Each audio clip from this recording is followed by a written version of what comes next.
Bank of Nigeria has reiterated that the deadline for exchange of the old Naira note for new months remains January 31st, 2023.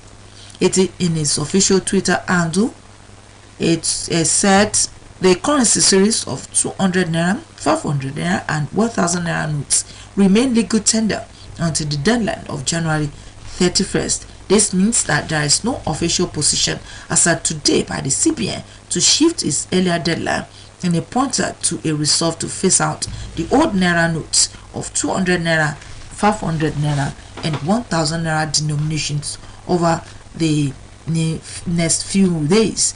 Last October, the CBN had announced that the old Naira notes will cease to circulate and the legal tender on January 31st, 2023 after detailing a number of reasons for the action.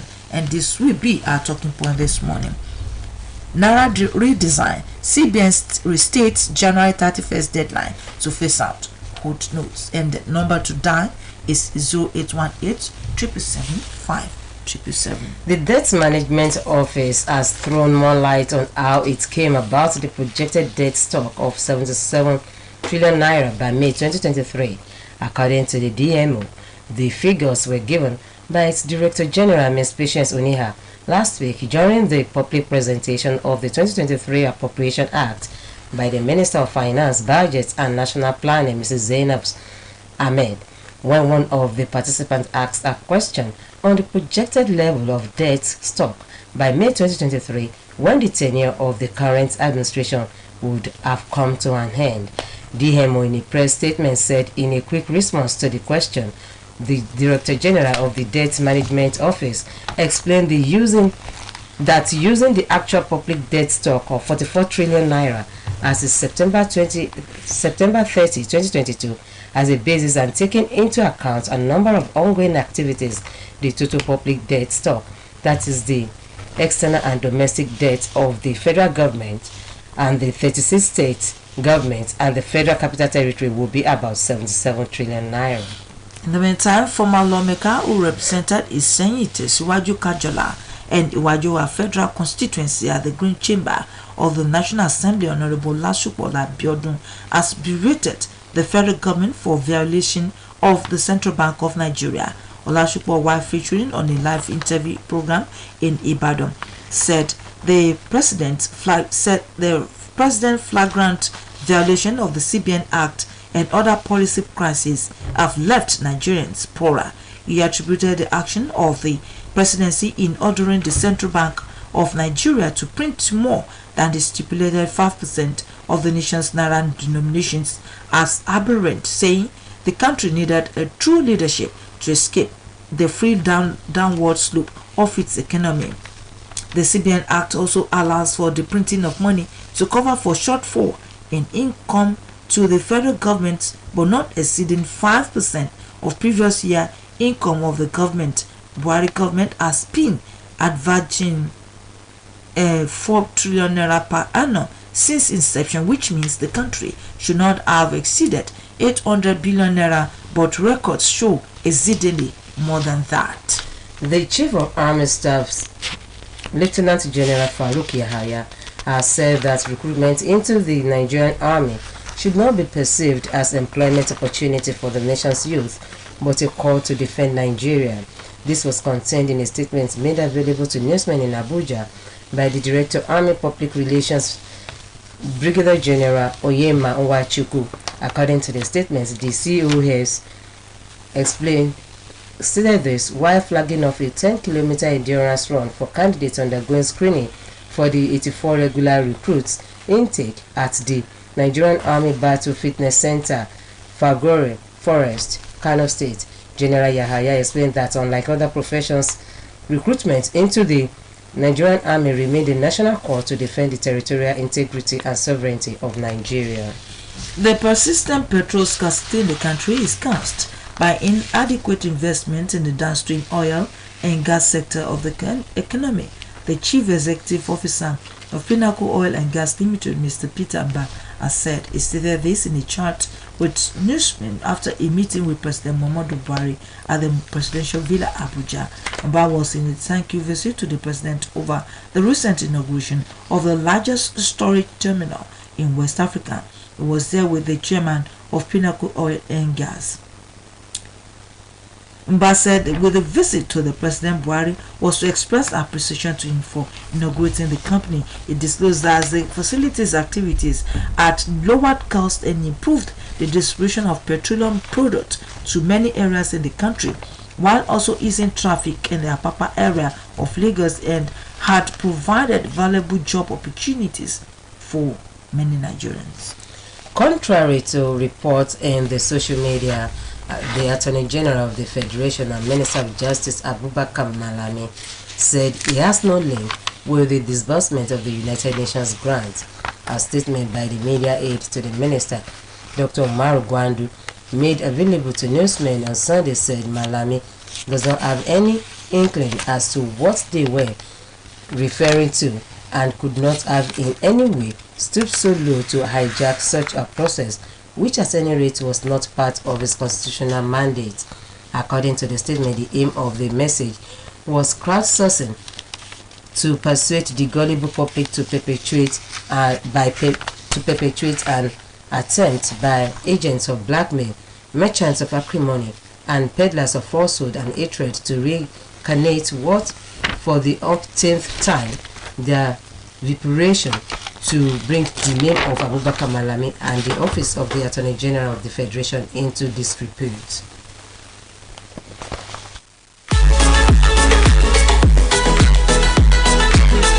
Global Leaders Academy, always a leader. Thinking of where to get qualitative education for your child? Think of Global Leaders Academy. Our creche, nursery, primary and secondary schools are established in tandem with global standards with qualified and experienced teachers. At Global Leaders Academy, we have state-of-the-art facilities such as comfortable hostel accommodation with maximum security, well-equipped science laboratory, school buses, adequately furnished library, and many more. Oh yes, worship centers are available to accommodate each student's preferred religion.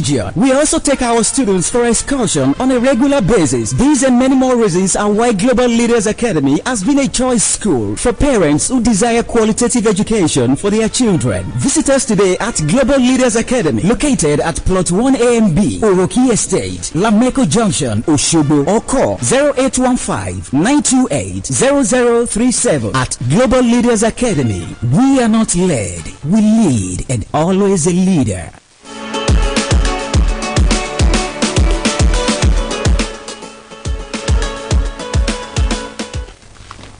Welcome back to Headlines. I would like to remind our listeners that we are taking a look at the Central Bank of Nigeria, reiterating that the deadline for exchange of the old Naira notes for new ones remains January 31st, 2023.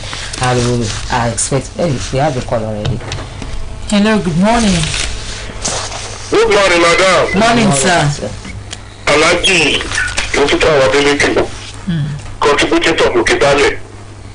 Well, am I with you? Yes, you are with us. Okay. The policy is good. The effort of CBN is commendable. But the time limit is not appropriate. This will still be deadline. We don't need to rush. Good morning. Thank you. Hello, good morning. Good morning. Morning, sir. Thank you. My name is Aro Olauyo from the South. The deadline given by the federal government or by the central bank cannot work. You know, if you want to put a law into practice, you first of all make sure that the law is being practiced somewhere else.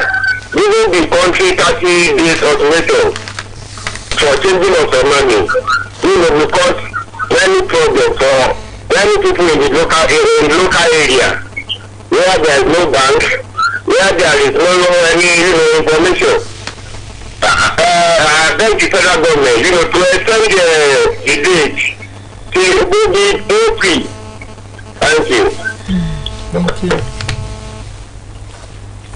Gunmen on Sunday burned down the Umuchu Divisional Police Station located at the Umuchi Achuna Road in Aguata local government area of Anambra State. So said the attack occurred at about 3 a.m. when the hoodlums invaded the area. Hello, good morning. Hello? Hello. Hello, good morning. Hello. Morning, sir. Good morning, sir. The debt given by the central bank is not realistic. I personally have not touched the new. I as a person, when you cannot get the money, and today's day, you see the takes today. They want to start implementing 20,000 naira per day. This type of things cannot work. The central bank government should think twice and please, in the name of God, extend the deadline. The deadline should be extended. Good morning to you. Thank you very much, sir. Bumi. Yes. Next story. A naval rating has been arrested over his alleged involvement in the death of a 16-year-old girl Nenge in Emiete, whose body was found in the wardrobe of a hotel at One Brass in Brass local government area of Bayelsa State in November 2022. It was gathered that the naval police, in conjunction with operatives of the police command in Plateau State, has foiled an attempt by the with operatives of the Nigerian Police Force and community youth. Sorry, hello, good morning. Good morning, Hello? sir. Good morning, sir. Hello. We can hear you, sir. Good morning, sir. Yeah, Dr. Akipo, the contribution from Iran. I don't know why they rush, and I don't see any reason in rushing. If there is no reason behind this thing, maybe there is a reason the federal government doesn't want us to know why they rush. Personally, I have not seen a new note since they have been shouting this new note. I have not seen one. If we are not seeing the notes now, how can they now put an end to it on the 31st of this month? They should allow these things to go normally. They should not rush. They are going to make things more difficult for our people. God bless this country. Good morning. Good morning, sir. Operatives of the National Drug Law Enforcement Agency have, among several seizures, intercepted 11.5 kilograms of Shong concealed in a giant wooden sculpture destined for the United Kingdom at the Muritala Mohammed International Airport, Lagos. The anti-drug operatives also thwarted the bid of the freight agent Damilare Sonim with her to also export the same quantity of the shukuk concealed in foodstuffs to Dubai, United Arab Emirates. The Director of Media and Advocacy of the NDLEA, Mr. Femi Babafemi, said in a statement on Sunday that about 37.5 kilograms of different illicit consignments were intercepted in the past week, with the arrest of 11 suspects in interdiction operations that led to the seizure of almost 4 tons of sukuk in Kaduna, Kano, and Lagos. The station manager of the Igbo train station, a security head, and 30 others were on Saturday evening kidnapped when suspected headmen attacked the station. Apart from those working at the station, the majority